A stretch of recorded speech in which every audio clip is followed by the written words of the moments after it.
3, 2, 1. Never has there been a better time to be alive in human history. If you're not feeling it, you must discover why. Join Matthew Bolton in developing and applying a framework of objective optimism toward a flourishing life of meaning, health, and happiness. Here's your host, Matthew Bolton. Hello everybody, welcome to Mr. Brightside. I'm Matthew Bolton. So I'm going to start off by telling you about a local place that my wife and I like to go. Many listeners already know that I live in South Korea, and if you're a foodie, you're going to love the start of this. So let's just go through here, and I promise that the details are relevant to our topic today. So it's kind of Japanese style izakaya, which means it's a smaller place. You would go in and maybe you might sit right at the bar while the chef prepares smaller dishes behind it, and you like what you're having. You might order something else and get another thing. People are going there and drinking as well, so you might have some sake, maybe wine, and beer. Now in his place, he also offers the Korean soju, which would be like a $4 bottle, which is a great option if you're trying to really go cheap. And what's really great about this place is that it's obviously, as I said, quite small, but it's really high quality and it's become very popular. So we go in there and there are 3 tables that seat 4 and 1 table that seats 2. And there's a few places at the bar, 4 or 5 say. If my wife and I walk in there by ourselves, we go immediately to the bar or maybe sit at the 2-seater. I've seen times when people come in and there's like 1 4-seater table left available and a twosome comes in and he just tells them, no, sorry, you can't, because it's so busy that there's going to be a foursome coming in soon enough. And I see sometimes if we get there on a busier night, then he's just constantly rejecting people. And he doesn't really do it in a kind of a kind way. He doesn't really smile at or anything. It's almost like the soup Nazi on Seinfeld. It's kind of like, you just kind of accept like, oh no, you can't come in right now. And people just kind of go, okay, whatever, just for this guy. And on that, it is true that actually, I want to add this as well, that I recently had a friend and his wife stay over our house last weekend, and we took them out to this place because we like to take our friends there when we do have them over. And as we were enjoying some of the sushi or sashimi set that we usually order, we were having it piece by piece. And as we were enjoying it, she said, I feel so rich. And this is exactly what I feel like when I go there. I feel like it's a place of luxury. I feel like, and my wife and I originally started going there only on special occasions. Now we go basically probably twice a month.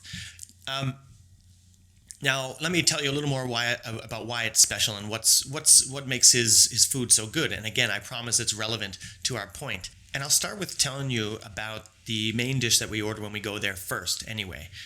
It's a sashimi dish, and I don't know much about fish myself, but my wife knows all about it, and she tells me what we're eating, what's this one and what's that one. And it's 13 different cuts of various fish, and which is, for her, she said it was quite amazing, the price that you get it at, which is part of the luxury we feel when we go there. She can't believe that we can get this variety for that price. Typically, you might, if you got that much, for the price of that, you might get all salmon or all flatfish or something, but not 13 different cuts of various fish. And it was a mystery to us, but yet we just accepted it and kept coming. And for the first handful of times we went, we didn't really talk to the guy much. As I said, he was a little bit, not a mean guy, but just not an overly outgoing kind of guy. But one day, after a handful of times having been there, he started to recognize that we were regular, and we were there earlier, and there was nobody there yet, and we were right at the bar, and he got into a conversation with my wife. She was asking him a bit about some of the stuff, and of course, expressing how much we appreciated this food and how it was so great and all that. And that kind of warmed him up, and he was telling her all about it. And of course, once he got on his subject, he was pretty excited to talk about it. I mean, certainly not excited the way I might get excited, but he got it. He was quite into it, and he was telling about, well, a lot of places can't do that because they don't know how to go choose the fish, and they don't know how to keep it all, and they don't know how to do this and this. And he was explaining all the ways he was able to have this stuff available when he needed it, and was able to sell it for that price. And it was all very impressive to me. Now I'm going to bring it to the part that's relevant to the point of the show today, which is one time we were sitting there, and I think pretty much that day when he was telling us all about that, I was looking back at behind it what you would call his kitchen, the small little area behind, and it's a small kind of, it's almost like a dive of sorts, right? But it's very, very good. It looked like kind of, it's not unclean. It looks clean, but it's kind of like dingy or something back there. And I just thought, in general, the whole thing, the way he had he's pulling out all the fish in front of us in some Tupperware and opens it, and then he unwraps this plastic wrap, and then you just see it sitting there while he's busy working on some other things, and it just occurred to me. I just said to my wife, I was like, I don't think this place would be possible in Canada, and I just said I just don't think it would like pass safety standards or something like that. And I wasn't saying it in a way of like, what's wrong with this place? I was saying it almost like, geez, that's too bad if we were at home, and it's such a shame. And then I went further about it, and I started acting out the scenario, and I said, just imagine for a second that like this dude comes up behind us and says, what's going on here? And I said, we're just enjoying our dinner here. He goes, oh, no, I'm sorry, you can't do that. You can't have this. And I would be, what do you mean? He goes, well, it's not safe. And I was like, well, what do you mean it's not safe? Like, I think we're fine. It's okay. He's explained to us how it works. He goes, well, no. You see, you have to keep the fish at this temperature and do this and this. And if you don't, then it's unsafe. And I was like, well, I've eaten here several times, thanks. And I don't get sick. And it's very popular. And people come in all the time. And nobody gets sick. And everybody loves it. So I just don't, we're good. Thanks. He goes, oh, I'm sorry, I can't let this go on. I'm going to have to shut it all down. And then he just kind of comes in and writes up our guy and does whatever, right? And I just thought, yeah, that's the scenario that may occur. I mean, it wouldn't happen like that, but this is essentially what it is. And look, guys, this is not a partisan issue. This is not about right and left. If I asked a Republican or conservative, what are the principles of that party? They probably wouldn't be able to even describe to me. If I asked 50 different ones, I get 50 different answers. If I asked liberals or Democrats, what is the political principle you stand by? I don't know if they'd be able to articulate one. I think they just kind of know and feel, and I think people generally do feel and know the general vibe of one or the other, but and then they are kind of partisan to one, and if anything sounds like something of the other, then they go against that kind of thing. What I want to do instead is that I think it's a lot easier to deal with our lives and to deal with political situations, right? And understanding what are the principles that ought to guide social relationships. And when we do that, we can start to judge ideas as they come and not just kind of get on a team and then just stick with that team, right or wrong, my party, right or wrong, my country, right or wrong. Because when you do this, and when I do this, I find myself criticizing both sides at least as often as I criticize the other, right? So the political principle here I want to lay out is individual rights and what that means. And in this case, I know a lot of people think that a regulator like this is probably, that comes in and says such as in my scenario, is probably trying to protect people and trying to maintain safety standards.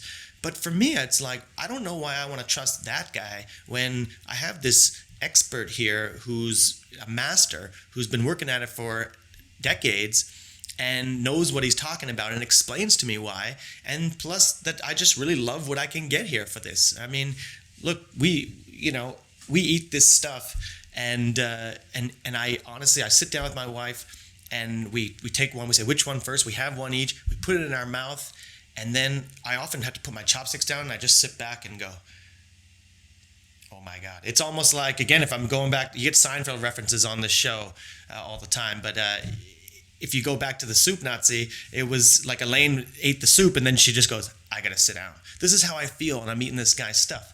And we've eaten there probably close to, certainly dozens and dozens of times, 50 times, and I've never gotten sick. And people go there all the time. So the idea is, what is the idea of this person and this regulator? Is it to protect me from what? And I want to ask, whose rights are violated in this case? So I would say that nobody's rights are violated by us going there, but if he gets shut down because of that, his rights, the business owner and the restaurant owner's rights get violated because he can't offer what he wants to offer and operate pursue his livelihood. And then, of course, our rights are violated because we want to eat this thing right here. And we're adults, and we agree, and so is everybody else that goes in there. So we're going to take that one as one example. And I do want to say as well right now, this is not just me knocking on Canada or anything like that either. It's the same in most Western countries.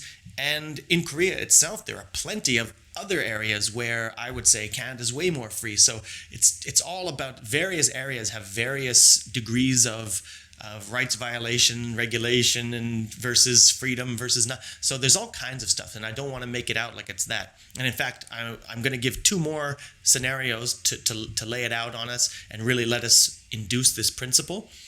But and the third one's from Korea. So anyway, like an example of Korea violating rights according to what I'm trying to put out here. So the second one is this. Everybody's heard of Korean barbecue. And this is another one for you foodies. Korean barbecue, it's world famous now. But what a lot of people don't really quite get when they try to have it in Western countries is that in Korea, it happens with live burning coals at your table, right? So whether it's pork or various kinds of pork or various kinds of beef, it's a chicken one, cook an eel on there, or you have some various intestines and all that, which I do love, but that's another story for some people. It's these restaurants, they just get the coal, they prepare the coals outside and a thing, and then they come walking into the restaurant. The guy holds it with a rod, and then he comes walking in and saying, "Excuse me, everybody," and he comes to your table, just move your shoulder. "Oh, look out!" And I say, "Oh, yep, go ahead." Puts it over my shoulder and drops the hot burning coals right in the middle of the table. And these places, by the way, it's not just a couple specialty places. They're so ubiquitous that there are 7 or 8 just behind my house over here. There's several, like a dozen over there, just in the other next neighborhood. They are everywhere. And they are like family restaurants. There's kids all the time in there in these kind of places. Like families go there to have some pork belly or something like that. That's what we're eating tonight. And, it's just part of the culture. And again, it occurred to me that this wouldn't be possible in Canada as far as I know, at least in my hometown. I imagine the idea of let's bring this home. What if I said to my wife, let's bring this home and we can open up a restaurant like that, and it'll be so cool that we'll have the coals right in the middle of everybody, and it'll be like kind of this hip place that everybody will want to try, like bring some culture to our home. And I just feel like it couldn't happen. And in fact, when I was home in Canada for a time, we went to a Korean barbecue restaurant, and they had the electric one that you could use too. So there was heat at your table, which seemed, semi-dangerous, but they certainly didn't bring in burning coals. But what I wonder is, again, the question is why? Why not? And I guess the first thing is, well, it's not safe. But again, who decides what is safe and what isn't safe?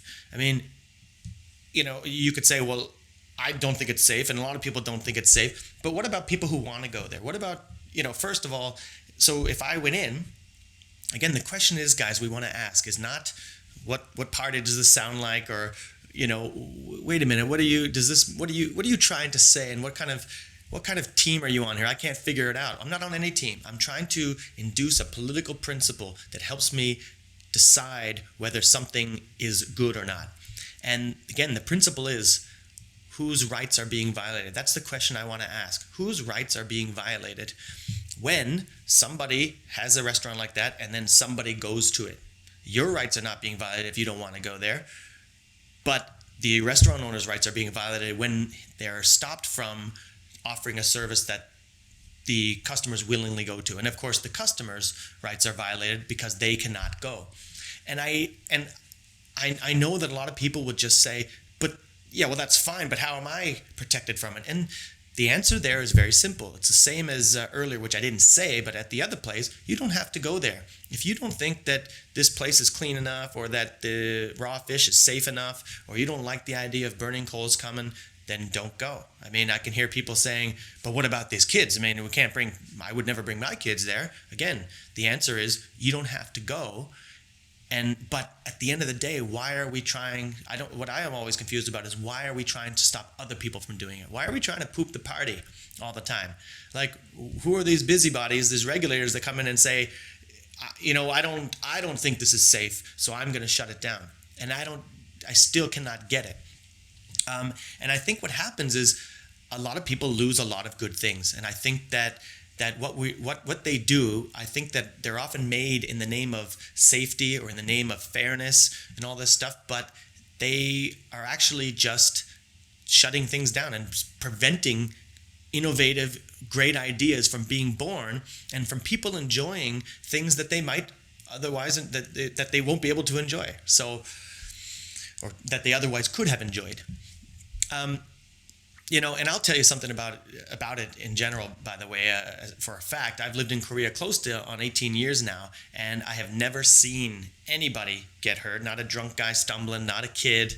I've never heard of it, and I know a lot of people. I've never had a friend come talk to me, oh yeah, it was last weekend I got, some guy got burnt with the coal. I've never heard of it, never seen it. And that doesn't mean it doesn't happen. I'm sure that it has happened in the history of Korea. This is crazy. Guys going with coals everywhere. I'm sure somebody has, a drunk guy stumbled into one of the guys, or a kid was running. Fine. But again, it's up to you to judge whether you want to go or not. And it's up to each individual to judge. This is what's called individual rights. And so it's not up to somebody else to decide what safety is for me, for adults. Consenting adults is what it is. So again, guys, the whole point of this too is that what you want to do is derive principles. You can see clearly that if I want to define rights, by the way, I'm not violating a right if I withhold something from you, right? What I mean is if I don't give you something, like as me, Matthew, doesn't give you something, I'm not violating your rights. I'm violating your rights if I stop you from pursuing what you want, from you taking action to try to get what you want, and I forcibly stop you from doing. That's the only rights violation. And that's incidentally what government exists for, to protect you from people like me who would try to stop you. So in all of these cases, the two cases we've seen so far, you can see that there is nobody forcing me to go eat at this restaurant. There's nobody forcing me to go into the barbecue place with the coals. But on the other hand, there is someone, in the case of the one stopping us from doing that, stopping the owners from operating those kind of businesses, stopping the customers from going in there and patronizing those places, there is a rights violation. They're telling me you cannot do this because I don't think it's safe. And that's where I find, what governments become the biggest rights violators in these cases. I want to give you one more to round it out, because when you're trying to induce a principle, you need a few examples of various things, and then you see what they have in common and induce a principle from there. So I had this one. This happened in Korea, and I brought it into my students one day to discuss. I brought in this article from the Korea Herald, and it was discussing the Avengers movies. And what happened is, obviously, the Avengers series has been popular since it came out like 50 years ago, I think was the first Iron Man movie. But anyway, it's popular around the world, but in Korea, it's mega popular. And I'll tell you what, when something becomes popular in Korea, it's wildfire. I just need to catch one Korean wave on some good idea, and then I can retire for life. And then I'll be doing this. But look, it was wildly popular in Korea, and it still is.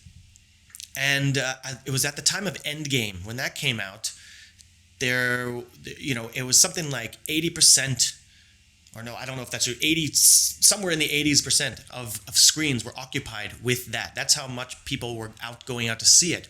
And of course, what happened with the party poopers? They thought, I don't like the sound of it. It just doesn't sound fair to me. And the article included quotes from some of the different bureaucrats discussing, they reopened talks about these screen ceilings and put a ceiling on how many screens would be allowed to show one movie. And of course, I discussed with my students, what do you think about that? And they said, yeah, because it is, you have to give other people a chance and all this stuff. And they started to see that until we went into it and talked about it in terms of principles. We talked about it in terms of rights. And you asked them, if I have a movie theater and I have a couple screens, say I have 2 or 3 screens, and then I want to add another screen, I save up enough money and I add a 4th screen or something. And then I've got people coming to my theater and they've got their family with them, and what do they want to see? I want to see Endgame. And I say, well, come on right in. I guess I'm going to show it on all 4 of my screens because everybody today seems to want to watch Endgame. But then what if we have the bureaucrat come over and go, what's going on over here? Well, I'm showing movies and these people want to see movies, so it's really great, isn't it? Well, no, I don't really like that. I don't think it's fair that, I don't like that this big movie gets to have all the patronage. And what about these other artists who don't get seen? And you might think for a moment, yeah, that sounds pretty good, but look, nobody, it's my movie theater. And it's these people's choice of what they want to see. They don't want to see those movies. Look, I could say the same thing.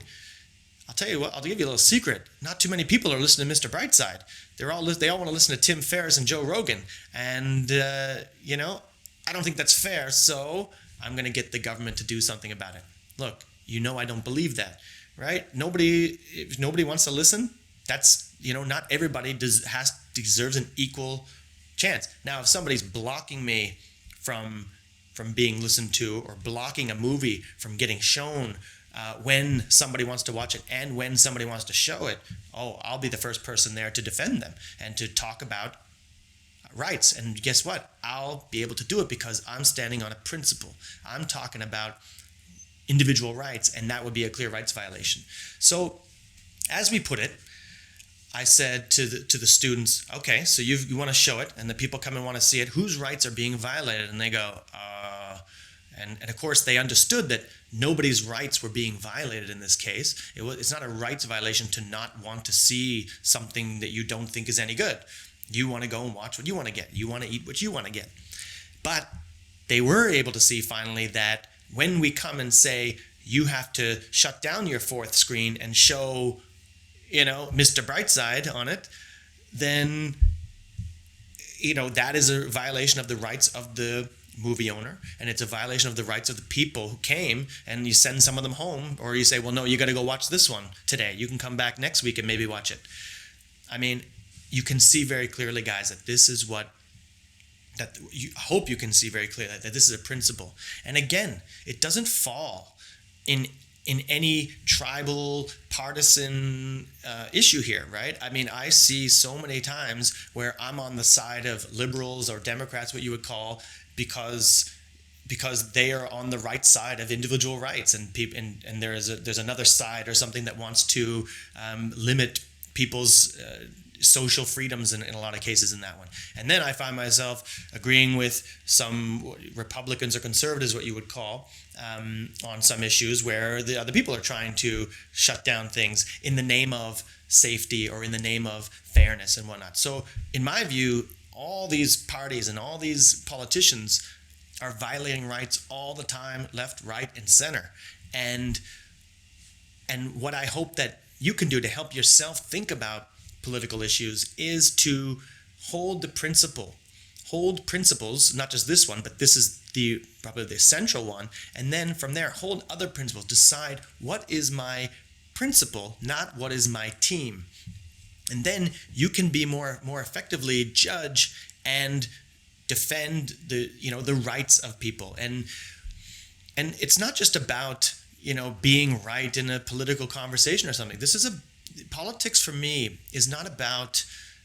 It's important because I'm all about human flourishing on the show. And what human flourishing requires is to take the actions you think are necessary to pursue your own values and gain and achieve your values and build the best life that you can build, including consuming the things that you want to consume and to offer and produce and offer the things that you want to offer for trade.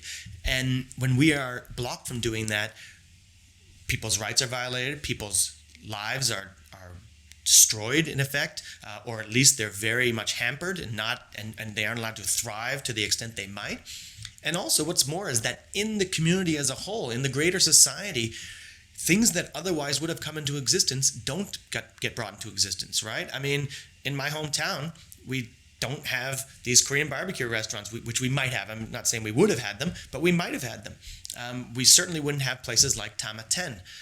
In Canada, actually, we were visiting home several years ago, and my wife took actually a sushi course or something with some guy who was a Korean guy operating a restaurant there, and he was telling her all about how you had to have it in your fish in the freezer up until a certain point before you served it. You weren't allowed to just serve it kind of fresh. That's just that's kind of partly culture. People don't do that much, but still it was like a regulation. And here people they just catch it out of the sea. They go to the market, they get it, they cut it up, and they put it on your plate, and you eat it. But anyway, that's kind of a different thing. But again, I found that the price at that place, and we both found it was prohibitively expensive. It was like we wouldn't be able to come here very often at all. We went and tried it, and it was good. But we can have things like that all the time around here. So look, again, it's not about Canada versus Korea or anybody versus anybody. It's about political principles. The principle here that we've derived is individual rights. And the opposite is what I'm saying is party pooping, because it's not about, you can see that it's not about safety. There's no safety issue with the Coles. There's no safety issue with Tamaten's food. So what is the issue? And then the issue with the movie theaters and Avengers and Endgame was nothing to do with fairness. It's unfair to not let people do what they want. So again, we have these terms that sound good. I'm just here for public safety. I'm here for fairness. But really what's happening is we are stopping things from coming into existence. We're pooping the party, and I don't understand why people would have to do that. So again, for me, it's that if you don't want to go, don't go. If you think it's unsafe, don't go. If you think it's unfair, then patronize someone else or buy their product.